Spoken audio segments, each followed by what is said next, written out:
Hi Rajanayak. Hi అన్న. బాగున్నారా? బాగున్నా. ఏం చేస్తున్నారు? ఏముందన్న, ఇంతకుముందు పోరాటం చేసి ఇప్పుడు ప్రజాపాలన ఎట్లుందో ఆ దిశగా నడుస్తూ ఉన్నారా? సరే, మీరు ఏం పని చేస్తుంటారు సాధారణంగా? నేను కేవలం ప్రజాసేవ, నేను అంతేనా? ప్రజాసేవ, ప్రజల కోసమే పనిచేస్తున్నా. యువజన మండల అధ్యక్షుడిగా సంవత్సరం నుంచి వ్యవస్థను నడిపిస్తున్నా. ఓకే, ఇప్పుడు రాష్ట్రంలో కాంగ్రెస్ ప్రభుత్వం పరిపాలిస్తుంది. గతంలో ఎట్లుండే, ఇప్పుడు ఎట్లుంది, ఏమన్నా చెప్పగలుగుతారు? ఇంతకుముందు టీఆర్ఎస్ కార్యకర్తలదే రాజ్యం ఉంటుంది. ఇప్పుడు ఏంటంటే ప్రజల యొక్క రాజ్యం ఉంది. ఎందుకంటే ప్రజల దగ్గరికి మేము ఇంతకుముందు ఏంటంటే పలానా ఏదైనా ఇబ్బంది ఉన్నప్పుడు తీసుకుపోయి ఆఫీస్ ముందు కూడా కూర్చొని పెట్టి ధర్నా చేస్తేనే పనులు అవుతుంది. ఇప్పుడు మన గవర్నమెంట్ వచ్చిన తర్వాత ఏమైందంటే డైరెక్ట్ 6 గ్యారెంటీలు రాసుకొని గ్రామ పంచాయతీలోనే తీసేసుకున్నారు. వాళ్ళకి ఏ అవసరం ఉన్నా, ఏ వ్యవస్థ ఉన్నా అక్కడే అయిపోతుంది. ఓకే, ఇప్పుడు తెలంగాణ రాష్ట్రంలో కాంగ్రెస్ అధికారంలోకి వచ్చి 100 రోజులు అయిపోయింది కదా. ఈ 100 రోజుల పరిపాలన ఎట్లా అనిపించింది? ఇప్పుడు 100 రోజుల్లో ఏదైతే ఉన్నాయో మేము అనుకున్న 6 గ్యారెంటీలు అమలు దిశగా పనిచేస్తున్నాం. అందులో మొదటి రోజే ఆరోగ్యశ్రీ విషయంలో 10 లక్షలు చేయగలిగినాం. మహిళలకు బస్సు ఫ్రీ చేయగలిగినాం. ఆ తర్వాత మొన్న 200 యూనిట్లు కరెంటు ఫ్రీ చేయగలిగినాం. ఇట్లా ఒక్కొక్కటి చేసుకుంటూ వస్తున్నాం. ప్రజలు వాస్తవానికి ఏంటంటే అసలు కాంగ్రెస్ వస్తే మళ్ళీ ఇంకేం ప్రాబ్లం అవుతుందని భావించి ఉంటారని మేము అనుకున్నాం. కానీ ప్రజల యొక్క మోటివ్ ఏమైందంటే ప్రజలకు ఏం అవసరమో అది మాత్రమే చేయడానికి కాంగ్రెస్ ముందుకు పోతున్నాం. ఓకే, ఇప్పుడు పంట పొలాలకు సాగునీరు అందుతుందా? ఇది వాస్తవానికి ఎండాకాలం ఎంటరింగ్ టైం అన్న. ఈ టైంలో ఖచ్చితంగా పంట యొక్క ప్రభావం అనేది నీటి మీద ఆధారపడే ఉంటుంది. ఆ సందర్భంలో కొంతవరకు బోర్ యొక్క నీటి శాతం అనేది తగ్గుతూ ఉంటుంది. ఓకే, దానివల్ల కొంతమంది ఎండిపోవడం అనేది జరుగుతుంది.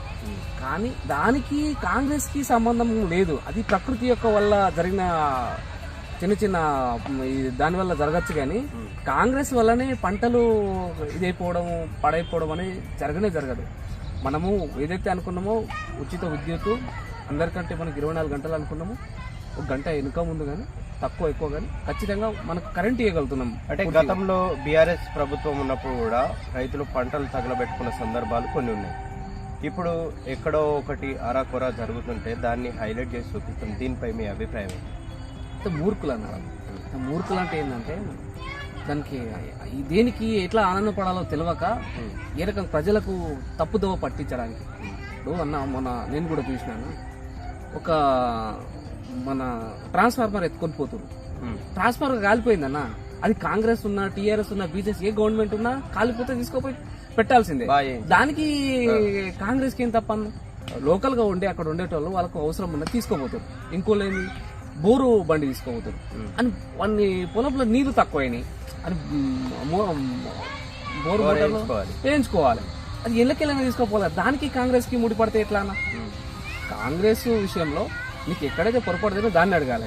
పనికిరాని ముచ్చట్లని భూతద్దంలో పెట్టి చూపిస్తుంది. వాళ్ళ దగ్గర ఈ social activity, social media activity అనేది ఇంకా అట్లనే ఉంది టీఆర్ఎస్ వాళ్ళ దగ్గర. అది ఫేక్ ప్రచారానికి వాడుతున్నాయి తప్ప వేరేది ఏం లేదన్న. ఇప్పుడు కాంగ్రెస్ నీకు రైతులకు నష్టం జరిగే విషయం అనేది ఎక్కడా లేదు. పర్ఫెక్ట్ గా వెళ్తూనే ఉంది, ఎక్కడ కూడా ఆగుతలేదు. ఎవడైనా అటువంటి ముచ్చట్లు మాట్లాడితే సంబంధిత అధికారులకు చెప్పాలి.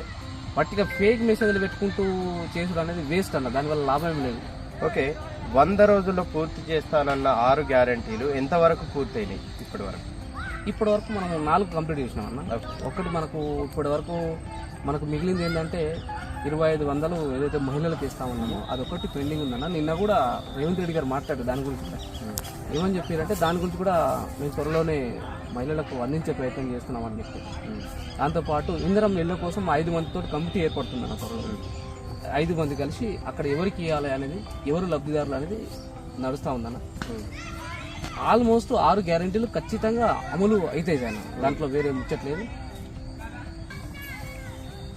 ఓకే, ఇప్పుడు మహిళలకు ఉచిత ప్రయాణం అని పెట్టారు కదా. ఉచిత ప్రయాణం వల్ల ఆటో ఎవరైతే నడుపుకుంటూ జీవనం సాగిస్తున్నారో వారు మేము నష్టపోతున్నాము, దీనిపై మా జీవనాధారం ఉంది అని చెప్పి ధర్నాలు, రాస్తారోకోలు చేస్తున్నారు.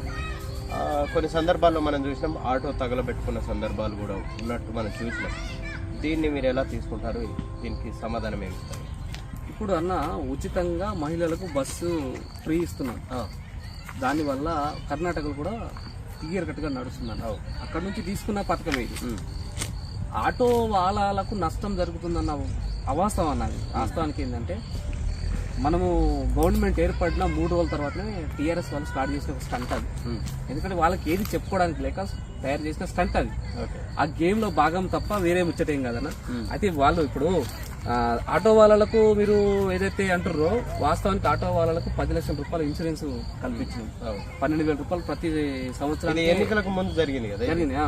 దాంతో పాటు ప్రతి సంవత్సరానికి 12,000 రూపాయలు కాంగ్రెస్ గవర్నమెంట్ వాళ్ళకు ఆటో వాళ్ళకు ఇచ్చేస్తుంది.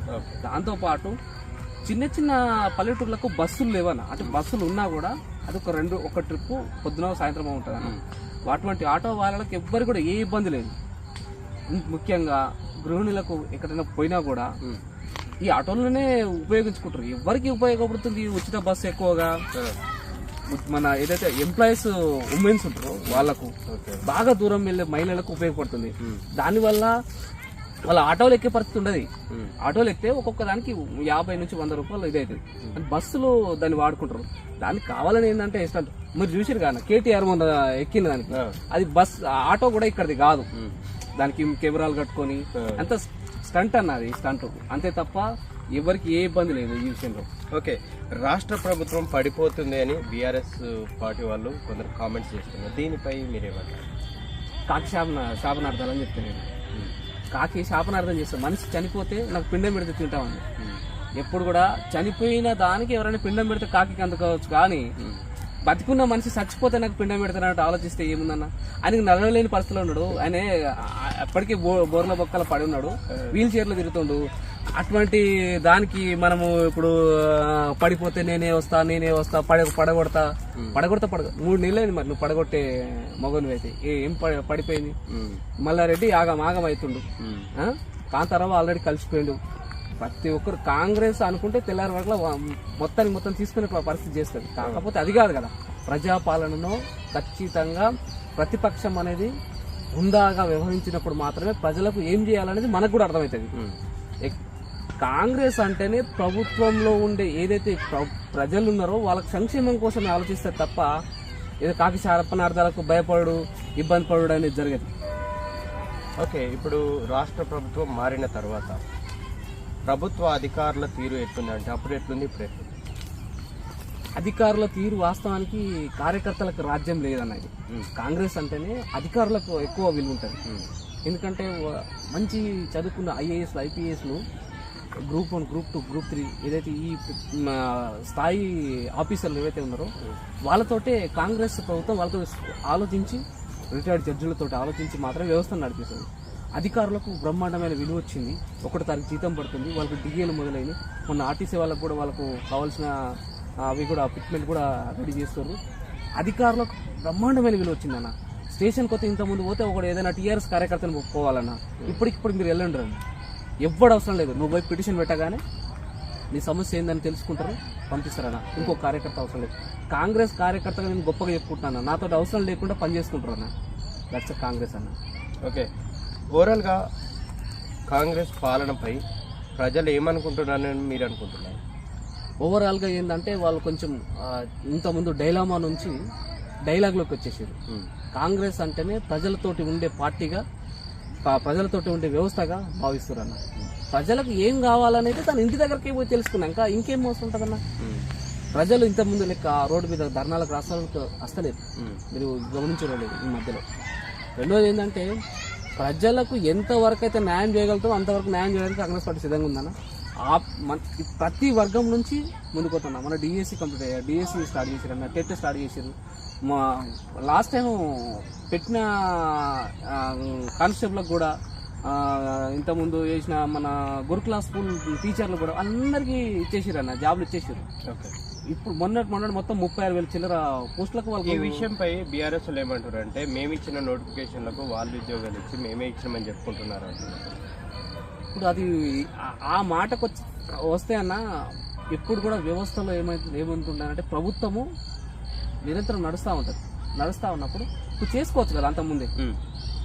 ప్రజల యొక్క డబ్బుతోటి నువ్వు ఎలక్షన్ మన ఇది పరీక్షలు నిర్వహించడం, వారికి అన్ని రకాలుగా అర్హతలు ఉన్నాయి, అతనికి ఇచ్చేసాను. ఇక నువ్వు ఇచ్చింది నేను ఇచ్చేయడం కాదన్నా.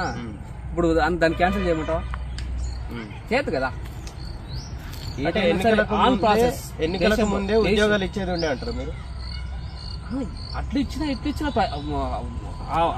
అభ్యర్థికి అయితే మనం అయితే రిజల్ట్ ఇవ్వాల్సిందే కదా. ఇవ్వాల్సిందే. ఆ రిజల్ట్ అని నేను చెప్పాను. వాళ్ళు ఎందుకు ఇవ్వలేకపోయారు అనుకుంటున్నారు?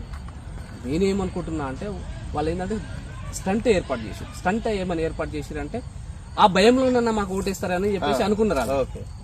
కానీ ప్రతి పౌరుడు తెలంగాణలో ప్రతి ఓటరు కాంగ్రెస్ వైపు తిరిగేసరికి వాళ్ళకి అర్థం కాలేదన్న. నువ్వు ఎలక్షన్ రిజల్ట్ ఆపుకొని ఓట్లు వేస్తాను నువ్వు భావించినావు, కానీ నీకు అట్లా ఓటు పడలే. కాంగ్రెసే ఇస్తుందని వాళ్ళు అనుకున్నారు, కాంగ్రెస్ ఓటు వేసారు, వాళ్ళ ఉద్యోగాలు వాళ్ళకి ఇవ్వాల్సింది ఇచ్చేసినావు. అలా నువ్వు నిర్వహించినావు కాదు. దేశంలో ఎప్పుడు కూడా వ్యవస్థ నడుస్తూ ఉంటుంది, మధ్యలో రిజల్ట్ వస్తూ ఉంటుంది.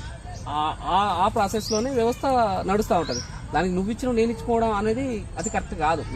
ఇప్పుడు ఏదైనా సరే ఈ పార్క్ ఉంది, రేపు మళ్ళీ ఇది బీఆర్ఎస్ స్టార్ట్ చేసింది అనుకున్నాం, రేపు కాంగ్రెస్ అయితే దీన్ని కొనసాగించాలి కదా. టీఆర్ఎస్ వాళ్ళు చేశారు కాబట్టి దీన్ని నేను మొత్తం నాశనం చేస్తాను, నడుస్తాను. వ్యవస్థలో భాగం కాంగ్రెస్ అనేది దీన్ని కూడా మంచి సమానత్వంగానే పోతుంది తప్ప వేరే ముచ్చట కాదు, అట్లా ఏం లేదు. ఓకే, ఇప్పటికీ అంటే కొన్ని అవి విమర్శలు అనుకోవచ్చు, లేకపోతే ఏవైనా అనుకోవచ్చు, కానీ ఇప్పటికీ రైతు బంధు పడలేదు, లేకపోతే పెన్షన్లు అందడం లేదని కొన్ని ఆరోపణలు వస్తున్నాయి. అన్న రైతు బంధు విషయంలో నేను ఓపెన్ చెప్తున్నాను, మా వాళ్ళు చెప్పకపోవచ్చు కానీ నేనైతే చెప్తున్నాను. పంట వేసిన వాడికి రైతు బంధు ఇవ్వాలన్న. ఎందుకన్నా ప్రజల యొక్క సొమ్ము గుట్టలకు చెట్లకు పుట్లకు ఇచ్చేదేందన్న. అట్లా చాలా నష్టం జరుగుతుంది. దాని గురించి ఆలోచించి ఒక్కొక్క స్థాయి నుంచి ఒక్కొక్క స్థాయికి మెల్లిమెల్లిగా మారుతూ ఉన్నది. ఇప్పుడు 5 ఎకరాల దాకా రైతు బంధు అయితే వేయడం జరిగింది. అంటే ఈ ప్రాసెస్ ఎవరికైతే 5 ఎకరాల లోపు ఉన్నారో వీటిని ఫిల్టర్ చేయడానికి లేట్ అవుతుందంటారు. నేను అట్లా అనట్లేదు. ఇప్పుడు వరకైతే జరిగిన మన రేవంత్ అన్న గారు తీసుకున్న నిర్ణయం అయితే చెప్తున్నా 5 ఎకరాల వరకు అయితే వేయగలదు.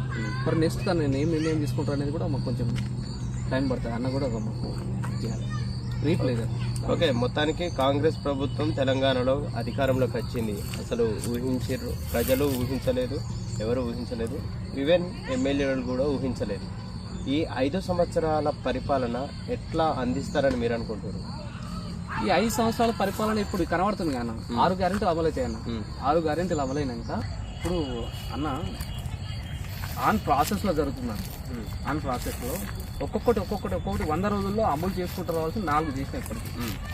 మిగతా ఏదైతే ఉన్నాయో గ్యారెంటీలు మొత్తం ఇచ్చిన గ్యారెంటీలు 24, 6 గ్యారెంటీలే. 6 గ్యారెంటీల కింద ఒక్కొక్క గ్యారెంటీ కింద 5, 6 కింద సబ్ ఉన్నాయి. ఆ సబ్ అనేది అందరికీ అర్థం కాలేదు. ఇప్పుడు నేను చెప్తున్నా ఏంటంటే ఇందిరమ్మ ఇల్లు అవసరం, దానికోసం ఆల్రెడీ ఇందిరమ్మ కమిటీ ఏర్పడుతుంది. ఇట్లా ఇప్పుడు మన వృద్ధుల పెన్షన్ గురించి ఆల్రెడీ దానికి జియో వచ్చింది, దాని వ్యవస్థ నడుస్తుంది. అట్లాగే ప్రతి దానికి ఇప్పుడు 2500 ప్రతి మహిళకు, దాని గురించి కూడా మన రేవంత్ రెడ్డి మాట్లాడి అన్నగారు ఏదైతే అనుకున్నామో అదంతా చేసుకుంటూ వెళ్తున్నారు. ఇలా ఎక్కడ కూడా ఆగే ప్రసక్తే లేదు. కానీ మనకు తక్కువ టైంలోనే మళ్ళీ ఎలక్షన్స్ వస్తున్నాయి. రేపటి నుంచి కోర్టులో ఉంటుంది అన్న. అందుకే చూసుకుంటూ వెళ్తుంది. ఈ ఎలక్షన్ తర్వాత కూడా మిగతా ఏదైతే పథకాలు ఉన్నాయో అవి కూడా అమలు అయిపోయి వచ్చింటారు. Okay Raju Nayak, thank you.